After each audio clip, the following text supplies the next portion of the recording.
Karthigai Deepam serial December 2 இன்னைக்கான எபிசோடில் என்ன நடக்கலாம் அப்படிங்கிறத ரிவ்யூவாக பார்க்கலாங்க. அபிராமி அம்மா வந்தவங்க எல்லாருக்கும் காஃபி கொடுக்க சொல்கிறாங்க. எல்லாரும் காஃபி குடிச்சிட்டு உட்காந்துட்ருக்காங்க. சரி ஐஸ்வர்யா, நீ நின்றுட்டே இருக்காத, விளக்க கொண்டு போய் பூஜை ரூமில் வை அப்படின்னு அபிராமி சொல்லவும் சரிங்க அத்தன்னு சொல்லிட்டு ஐஸ்வர்யாவும் விளக்க கொண்டு போய் பூஜை ரூமில் வைக்கிறாங்க. மீனாட்சி மீனாட்சின்னு அபிராமி கூப்பிட்டுட்டே இருக்காங்க. இப்போ அத்தை வேற கூப்பிட்டுட்டு இருக்காங்களே, எப்படி சமாளிக்கிறது, தீபா வேற சொதப்பிட்டாலே அப்படின்னு மீனாட்சி யோசிச்சுட்டு இருக்காங்க. சரி சரி, நான் போய் மீனாட்சியை கூட்டிகிட்டு வரேன், நீ வந்தவங்களை கவனி அப்படின்னு அருணாச்சலம் அபிராமி கிட்ட சொல்ல, சரி சரி போய் சீக்கிரமாக வர சொல்லுங்க, அப்படியே தீபாவையும் கூட்டிகிட்டு வர சொல்லுங்க அப்படின்னு அபிராமி சொல்ல, சரின்னு அருணாச்சலமும் அங்கேருந்து கிளம்பிடுறாங்க. இன்னொரு பக்கம் தீபா டைம் பார்த்துக்கிட்டே அப்படியே வெயிட் பண்ணிகிட்டே இருக்காங்க, என்ன பண்ணுறதுன்னு தெரியாமல். அருணாச்சலம் நேராக மீனாட்சி கிட்ட போய், என்னம்மா அத்தை கூப்பிட்டது காது கேட்கலையா அப்படின்னு சொல்லி கேட்க, சாரி மாமா எனக்கு கேட்கலங்கிறாங்க மீனாட்சி. என்னம்மா இது, பூஜைக்கு நேரம் ஆகுதுல்ல, எல்லாரும் வந்துட்டாங்கல்ல, சீக்கிரமாக வாங்கம்மா அப்படின்னு மீனாட்சி கிட்ட சொல்லவும், சரி மாமா நான் வந்துடுறேன், விளக்கு எடுத்துகிட்டு வந்துடுறேன் அப்படின்னு மீனாட்சி சொல்ல, சரி நீ வரும்போது தீபாவையும் கூட்டிகிட்டு வந்துடுங்கிறாங்க அருணாச்சலம். சரிங்கிறாங்க மீனாட்சி. அச்சோ என்ன நடக்க போகுதுன்னே தெரியலையே அப்படின்னு யோசிச்சுக்கிட்டே மீனாட்சி விளக்கு எடுத்துகிட்டு போகிறாங்க. நீங்கள் ஏமா நின்றுட்டுருக்கீங்க, நீங்கள் உட்காருங்க அப்படின்னு வந்தவங்க எல்லாரும் அபிராமி கிட்ட சொல்ல, இல்லைங்க குறிச்சு கொடுத்த நேரத்தில் விளக்கேற்ற சொல்லி குருக்கள் சொல்லியிருக்காரு அப்படின்னு வந்தவங்க கிட்ட சொல்லிட்டு இருக்காங்க அபிராமி. இன்னொரு பக்கம் அருண் கிட்ட, என்னடா இது கூட்டிகிட்டு வரேன்னு போன உங்கள் அப்பாவையும் காணோம் மீனாட்சியும் காணோம், நீ போய் பார்த்துட்டு வாடா அப்படின்னு சொல்ல, அருண் எந்திரிக்கவும் கரெக்டாக அருணாச்சலம் வந்துடுறாங்க. இது அப்பாவே வந்துட்டாரே அப்படின்னு அருண் சொல்ல, இதோ இப்போ வந்துடுவாங்க நாச்சியாங்கிறாங்க அருணாச்சலம். நான் இப்போ போனேன்னா தீபா எங்கேன்னு கேட்பாங்களா, எப்படி சமாளிக்கிறதுன்னு தெரியலையே அப்படின்னு யோசிச்சுக்கிட்டே மீனாட்சியும் போகிறாங்க. இவ்வளோ நேரம் என்ன பண்ணிட்டு இருந்தீங்க, முதல்லையே விளக்கெல்லாம் ரெடி பண்ணி வைக்க மாட்டீங்களா, கடைசி நேரத்தில் தான் எல்லாமே பண்ணுவீங்களா அப்படின்னு அபிராமி கோமா கேட்டுட்ருக்கோம். நாச்சியா வீடு அதான் வந்துட்டாங்கல்லங்கிறாங்க அருணாச்சலம். சரி சரி விளக்கு கொண்டு போய் பூஜை ரூமில் வை, அப்புறம் தீபா எங்கே அப்படின்னு கேட்கவும், தீபா மேலே ரூமில் இருப்பாத்தேங்கிறாங்க மீனாட்சி. நான் தான் அப்போவே சொன்னேன்லம்மா தீபாவையும் சேர்த்து கூட்டிகிட்டு வான்னு அப்படின்னு அருணாச்சலம் கேட்க, ஒவ்வொருத்தர்கிட்டையும் தனித்தனியாக வெத்தலை பார்க்க வச்சு அழைச்சிட்டு வரணுமா, சரி சரி நீ முதல்ல போய் பூஜை ரூமில் விளக்க வைங்கிறாங்க அபிராமி. சரின்னு மீனாட்சியும் பூஜை ரூமுக்கு விளக்கு எடுத்துகிட்டு போகிறாங்க. அத்தை நான் தீபாவை போய் பார்த்துட்டு வரேன் அப்படின்னு ஐஸ்வர்யா சொல்ல, சரி சீக்கிரமாக வர சொல்லுங்கிறாங்க அபிராமியும். நேராக ஐஸ்வர்யாவும் தீபாவோட ரூமுக்கு போகிறாங்க. ஃபுல்லாக எல்லா பக்கமும் தேடுறாங்க. ஓ அப்போ தீபா வீட்டில் இல்லை, இது இப்படியே விடக்கூடாது அப்படின்னு யோசிச்சு நேராக வந்து அபிராமி கிட்ட சொல்லலான்னு வராங்க. அதுக்குள்ளே மீனாட்சி, இவ பார்க்க போயிருக்காளா, இவ சும்மா இருக்க மாட்டாளே, வேணும்னே ஏதாவது பிரச்சனை பண்ணணும்னு நினைப்பாளே அப்படின்னு யோசிச்சுட்டு இருக்காங்க. அப்போ தீபா வீட்டில் இல்லை, அதான் மீனாட்சி அக்கா முழிச்சிட்டு இருக்காங்களா அப்படின்னு யோசிச்சு அபிராமி கிட்ட வந்து சொல்லிடுறாங்க. கிச்சனில் பார்த்தியா அப்படின்னு அருண் கேட்கவும், வீடு ஃபுல்லாக தேடிட்டேன், அவள் எங்கேயுமே இல்லை அப்படின்னு ஐஸ்வர்யா சொல்ல, அபிராமி ரொம்ப வேகமாக மீனாட்சியை கூப்பிடுறாங்க. தீபா எங்கே அப்படின்னு கேட்கவும், அவள் ரூமில் இருப்பான்னு நினச்சேங்கிறாங்க மீனாட்சி. என்ன நினச்சியா, வீட்டில் இருக்கிற ஒருத்தி எங்கே போகிறா வரான்னு கவனிக்க மாட்டியா, இன்னைக்கு பூஜை இருக்குன்னு அவளுக்கு தெரியாதா அப்படின்னு கேட்கவும், அது எப்படி தெரியாமல் இருக்கும், பாருங்க நல்ல நேரமே முடிய போகுதுங்கிறாங்க ஐஸ்வர்யா.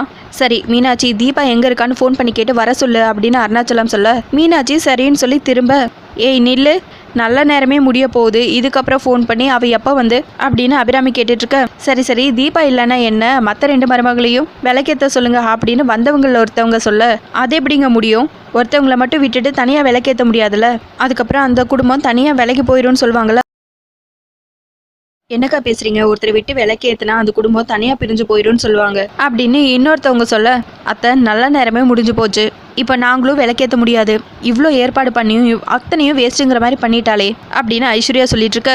மீனாட்சி ஏதோ தீபா எல்லாத்தையும் இந்த வீட்டுக்கு பார்த்து பார்த்து பண்ணுவான்னு நீ தானே அவளுக்கு வக்காலத்தை வாங்கி பேசுவ, இப்போ இப்படி பண்ணிட்டு போயிருக்காளே, இப்போவாது புரியுதா உனக்கு, அவள் ஒவ்வொன்றிலையும் இப்படி தான் பண்ணிகிட்ருக்கா அப்படின்னு அபிராமி திட்டிகிட்ருக்க. வீட்டில் பிரச்சனை போல இருக்குது, அதான் அந்த பொண்ணு இப்படி திட்டிகிட்ருக்காங்க அப்படின்னு வந்தவங்க எல்லாம் பேசிகிட்டு இருக்காங்க. பிரச்சனையாகவே இருக்கட்டுமே, அதுக்காக கார்த்திகை தீபத்துக்கு விளக்கேற்ற கூட வீட்டில் அந்த பொண்ணு இல்லாமையா போவா, என்ன பொண்ணு அவ அப்படின்னு வந்தவங்கள ஒருத்தவங்க சொல்லிட்டு இருக்காங்க.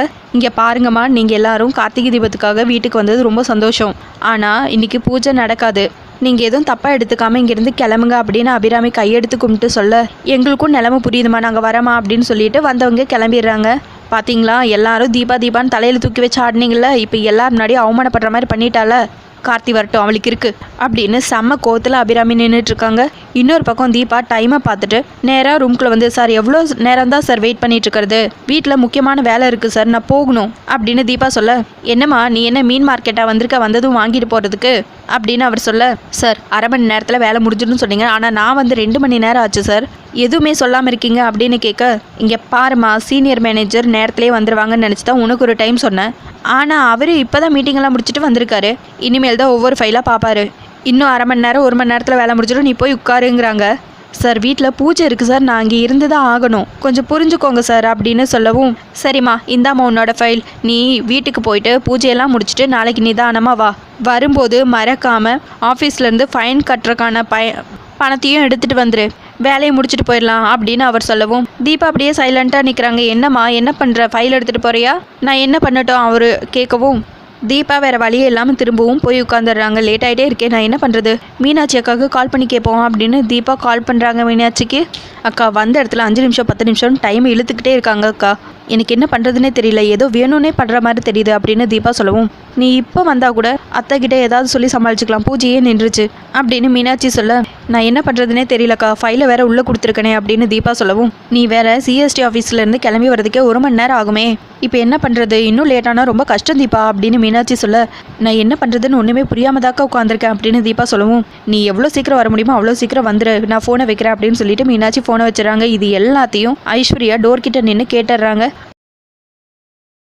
அதுக்கப்புறம் ஐஸ்வர்யா அவங்களுக்கு தெரிஞ்ச ஒருத்தர்கிட்ட கால் பண்ணி, நான் உனக்கு ஒரு ஃபோட்டோ அனுப்புகிறேன், அவங்க எந்த ஆஃபீஸில் இருக்காங்க அப்படின்னு செக் பண்ணி சொல்லு அப்படின்னு சொல்லவும், சரிங்க மேடம் அப்படிங்கிறாங்க அவங்களும். அதுக்கப்புறம் ஐஸ்வர்யா தீபாவோட ஃபோட்டோவை சென்ட் பண்ணுறாங்க.